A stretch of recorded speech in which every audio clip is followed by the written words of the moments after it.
Hello and welcome to the program. I am your regular host Devendra Subedi, and today we'll be talking about cosmetic surgery. Sounds interesting for a country like Nepal. And what's the difference between plastic surgery that gives lives to millions of people and cosmetic surgery that also gives lives to a lot of millionaires? We'll talk about that. And to talk about these things and other issues of his visit, I'm proud to present to you Dr. Stephen B. Hopping, Professor of Surgery at George Washington University, USA. Professor, welcome to our show. Devendraji, thank you very much. Happy to be here. Namaste. Well, I must start with what brings you here for an Sure. American professor who has such a 30 years of experience in this field and coming to visit Nepal or some special purpose? Yes, briefly, I work in Washington, D.C. I've been doing this business of plastic cosmetic surgery for 30 years. And for most of those years, my nurses and colleagues are two Nepalese women who were born in Kathmandu. So I know the Nepalese community in Washington. I've come to love them and appreciate and respect them. And it's about time I came. That's interesting. So lucky for us that you got some Nepali, friends that, help you to know about Nepal and that brought you Nepal. Now, what exactly are you doing with your group in Nepal in your maiden visit, isn't it? Right. So this is my first visit. They obviously have been here before. They have many relatives here. This is our exploratory visit. We have a history. We have a foundation that has a history of reaching out to less fortunate countries and providing plastic and cosmetic surgery, but mostly plastic surgical services. Nicaragua, Guatemala. We have a foundation for this, and our patients contribute, and all of the America is very excited to sort of give back. And we love Nepal. Nepal is a neutral country. Everybody has tremendous respect for Nepal. We helped out with the earthquake, and we're here to see what we can do in some sort of cooperative effort with this country, which is growing and emerging so fast. So you have been looking for certain areas, especially in plastic surgery, I guess in Nepal, not cosmetic surgery much, because they can afford a few, but the need is of a plastic surgery, isn't it? To my viewers, Dr. Hopping, Yes. how would you describe and differentiate plastic surgery and cosmetic surgery? I think that's a good question. It's very confusing. Plastic surgery traditionally has to do with reconstruction, injuries, burns, congenital deformities. And that's what we mostly do in countries like Nicaragua, Guatemala. And that's what we would hope that we might be able to do here. But cosmetic surgery, which is what I mostly do for the Washingtonians, is things like facelifts and liposuction and Brazilian butt lifts and those things that are purely people are paying out of their pocket. Yeah. It's purely elective. So what comes in more handy for a country or a developing society like Nepal is obviously plastic surgery. Right. You give new life to people who have, let's say, cleft lips or let's say burns. We have plenty of cases like that. So that's also a way of giving a dignified life to people, isn't it? It's not just a luxury. No, absolutely. And again, back to the plastic cosmetic surgery. Cosmetic surgery is an extension of plastic surgery. So they really are not separate. They're really interrelated. And many times we're doing reconstructive surgery, but then we do plastic surgery to make the scars look better. So yes, it's about giving people back their dignity, making them feel more comfortable, making people's reaction to them more comfortable. So it's really important. So yes, here it would be more things like split lips, burns, scars. There's lots to be done. So in other words, this is also a potential market for plastic surgery and cosmetic surgery. Of course, you're not for that purpose. You're basically exploring this area. You're trying to. Right now, I think you're lecturing certain doctors who have been doing this in Nepal and trying to help them. How many hospitals have you visited in your few days of stay so far? 3 or 4, and we've been here 1 week. We've visited 3 or 4 hospitals, and they're all very different. We were at one, which was the split lift burn hospital, Dr. Shankar Rai. Unfortunately, he wasn't here but we gave lectures. Myself and Dr. Lafarge, who's from Paris, part of our team. We lectured basically about cosmetic surgery, but these were techniques that you can use for some of these reconstructive cases too. So they were really interested.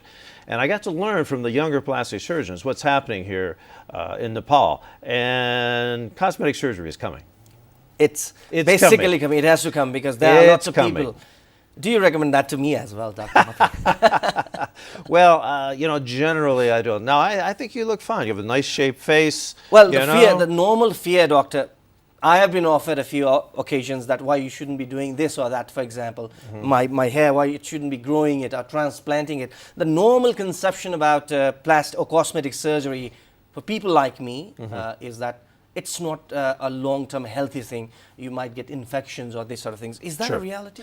Well, I think that that's sort of the philosophy, don't mess with Mother Nature, And here in Nepal, you guys are very much into nature and natural and organic, But, the getting braces on the teeth that are crooked, that's cosmetic, right? Exactly. And I think that's starting to happen here more and more. No, not so often. But so let's talk about the hair. Yes, I was recently, one of the hospitals we were visiting, it's a great hospital. I can't think of the name of it right now, but it was just right outside this town. There's a medical school associated with it. But they're doing 3 to 5 hair transplants a week for men. I do a lot of hair transplants, men and women. Because this is a genetic thing that people can't help, and it does make them feel more confident. Not everybody needs it, but if it bothers them, it's something you can do, they can do. Interestingly, these hair transplant patients, for one of the regular patients to visit the hospital was 30 rupees. The hair transplant patients are paying $33,000. Okay? $3,000 and that money is going to help support the hospital. So it's financially, it's working hand in hand. And it's coming. I mean, this is, they're very quiet. They don't market it.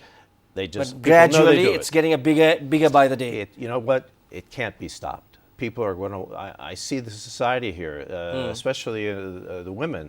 They're beautiful, and it's an important part of There's the no society. reason why they shouldn't be more beautiful. Why not?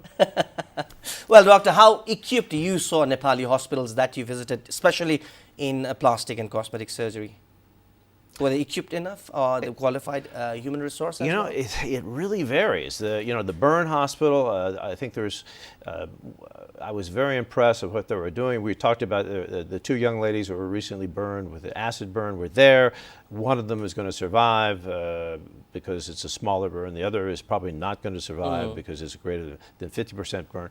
So I saw some equipment that perhaps, they're doing great work, really, and they're doing great cleft palate work there. But they could use some further equipment, absolutely, like for hyperbaric oxygen chambers, things like this. So these are the kind of things that maybe we can help out from our end at the United States by getting this equipment or getting it here for them. And our foundation is looking into that now. Then we went to another hospital, which was, I'm sorry, I can't think of the name of it. It was where the medical school, there's a medical school there. It was fantastic. I mean, they have a nursing school, they have medical school, they write papers, they know the literature, the doctors are young, they're enthusiastic. We lectured there, and it was fantastic. Then the next one we went to Bandipur Hospital, where my two nurses are from. They were born in that hospital, and that hospital was very under-equipped. Okay. But they were doing 200 deliveries a month. They were taking care of the people. That's where I think, in the future, I would like to do some work. So. We have had stories about how Turkey is earning a lot of foreign currency and inviting visitors through hair transplant, or how lots of ladies are visiting Brazil for lifting their bums and all this other stuff. All right. Do you see for affordable and what should I say, a reasonable market developing here in Nepal for cosmetic surgery? Why can't Nepal be a hub for cosmetic surgery? Do you see a future for this sort of stuff in Nepal? I think it's very possible. Why? Because the overhead is low here, salaries are low here. It's already happening. The United States, my patients in the United States who don't want to pay my prices, they go to Mexico, they go to Costa Rica, they go to India. We have people going from the United States to go to India and have heart transplants. Okay. That's not too far from you, So this is something that could definitely develop. Because if you have quality work, and again, you're able to offer it at a lesser price, people will come. Nepal's a little more difficult to get to than from people from America than Mexico or Costa Rica, though. So you see a potential market there and your foundation could be the harbinger that can bring the change, or the mindset of the hospitals who can invest a bit more in this field. Is it doing that, or you have just identified certain hospitals where you're going to just do charity work or something like that? Our goal is really to do more charity work. But that's where I think the need still is. We're not here to make money. We're here to sort of help. But I do think, based on our experience with the lectures and the young plastic surgeons we saw, there's a lot of teaching we could do, both in cosmetic and reconstructive plastic surgery. And that would be great. We love that. So you're basically here for charity, and that's a reconstructive surgery sort of thing. Right. Have you identified certain areas where you're going to work in future? Right now, Nepal's in our crosshairs. Okay. That is our target. That's why we're here, to see what can happen.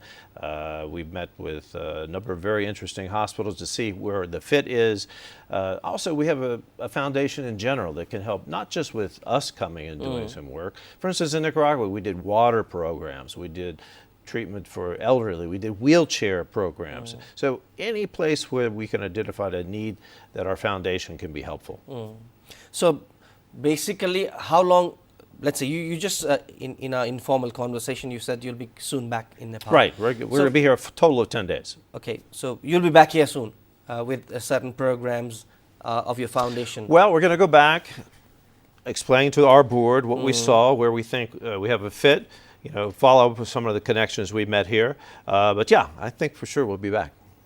So your foundation, can you say, explain to my viewers about your foundation, what areas basically it works in? Just cosmetic surgery, or, as you said, reconstructive sort of surgery as well? Right. No, the foundation, again, has been focused on just things that are real necessities: the cleft lip, the cleft palate, the burn patients, elderly patients, pediatric issues, trying to raise the level of women's issues in medicine. But again, we've branched out when we found other issues that we could help. We did some water projects in Nicaragua. We did wheelchairs. They had a lot of landmines exploding, people losing their limbs who needed wheelchairs from all ages. That was a really successful program we did. So we'll see what the need is. But right now, it's going to be reconstructive. Basically, reconstructive sort of in plastic teaching. Teaching also. You're trying to raise awareness among the hospitals and surgeons. Sure, and if we get here and they want us to show people how to do rhinoplasties and facelifts, we'll be happy to do that. Well, Dr. Hopping, you must have done plenty of surgeries in your life. If I can ask you, what exact psychological difference did you find between a patient whom you worked on, let's say, a burnt face or a cleft lip, before and after the surgery? What difference did you see in the patient psyche and its psychology? Sure. Well, the cleft lips are a great example because, at least in Nicaragua, and I'm sure it's probably the same here, if your child has a cleft lip and you can't afford to have it taken care of, I mean, it's difficult to even send that child to school. So the kid doesn't go to school. Not only do they not eat well, but they're sort of a social outcast. And it has an effect on the entire family. So if you can correct that, not only does the child have a better life, the entire family is better for it. So it's a spin-off technique that has an impact on everybody: the parents, the grandparents, the brothers, the sisters. So that's the best examples. But the same is true every day. I'm doing cosmetic surgery, and I have a lot of young girls who come in. They're 18, 19, and they're in social media. They see everything. They know the Kim Kardashians and things like that, and they've got their big father's nose. And it doesn't matter what do you do if you give them medication, if you give them psychological care. Nothing's going to make them feel better until you make that nose better, and it changes their life dramatically. It does. I mean, I hate to say that, but it's true. It's true. That's the reality, and that's why that's the reality of the society we're living in, right? Exactly. We put a high value on appearance, youth, beauty. You have been lecturing in many countries in this subject for such a long time. You have also written a lot of books on this. How do you find your literature flaring in the market? People like to read on, especially cosmetic surgery. What your viewers' interest or the readers' interest in which particular area you have found? I think in emerging worlds, and the other thing that's going to have a big effect on the people of Nepal is social media. Exactly. Because you're no longer just isolated here in Nepal. You know what's going on in the rest of the world. When I say the Kardashians, everybody knows who the Kardashians are. Before, you never heard of these people. You know, they've got like 2 billion followers or something like that on social media. So that's changing maybe everything. a few hundred Ks from Nepal as well. That's changing everything. It also changes how people could, if you ever develop a center for cosmetic surgery here, that's how people will find out about you. You know, it's like this. You know how the information is now. News is the same way. But what people are interested in, yeah, they like to hear about the stories. You know, the wives of congresswomen or who've had surgery, or the starlets in the United States, or people who've had too much surgery. You know, it's there all the time. So our goal is very much to. Cosmetic surgery or plastic surgery should not look plastic. It's got to look natural. It's got to look like God gave it to you. Yeah. So that's what you have been doing, and that's what you have been preaching as well throughout in your. That's what I've been teaching. That's what my writing's about. Yeah. It's got to look natural, because a lot of people have seen bad plastic surgery, bad hair transplants. That's what I'm scared of. No one, exactly. That's what everybody's afraid of. So, and that's unacceptable. Better have no hair than have a bad hair transplant. Exactly. Right? Yeah. Well, Dr. Hopping, we're running out of time, as I'm given the indication. Sure. Before we leave, and something about Nepal. This is your first visit to Nepal. You have been to a few areas. A few words about Nepal. How do you find this country? I find it very optimistic. I see it optimistic. You know, you guys have gone through a lot of issues recently with the earthquake. You're on the mend. You're on the grow. But I see a really positive attitude, especially in the younger people. And I think you have a great future. It's a beautiful country, a beautiful natural resources, a beautiful spirit, and every Nicaraguan I've met, and I know a lot of them in the United States who have come from Nicaragua and they're living here. That's another problem you have. You've got this brain drain. You know, everybody who can is leaving Nicaragua. You've got to change that. You've got to make Nicaragua a place where people can be successful and can have a future. That's one of the countries you have been working, like Nepal as well, right? Nicaragua. Yeah, exactly. No, I'm sorry. Yes, Nepal is the same. It's where they have a brain drain. You don't want to have that anymore. So the people here, the spirit, the way they have been brought up, their work ethic, it's quite marketable. So that's what I love about Nepal, and that's why we'll be back. Well, Dr. Hopping, thank you so much for sparing your time amid your busy schedule in this short visit. We hope to see your foundation and your work here in future as well. Thank you so much for coming to our studios and talking about all this thing. Devindraji, thank you. Well, that was Dr. Stephen B. Hopping, who is professor of surgery at George Washington University. And of course, we talked about what is plastic surgery and what is the need of a developing society like Nepal. Is it plastic surgery or cosmetic surgery? Sounds we need both, because that's a way of life. That's what the conversation finally ended in. Thank you so much for being with us. Until next time, from all of us here, goodbye and namaste.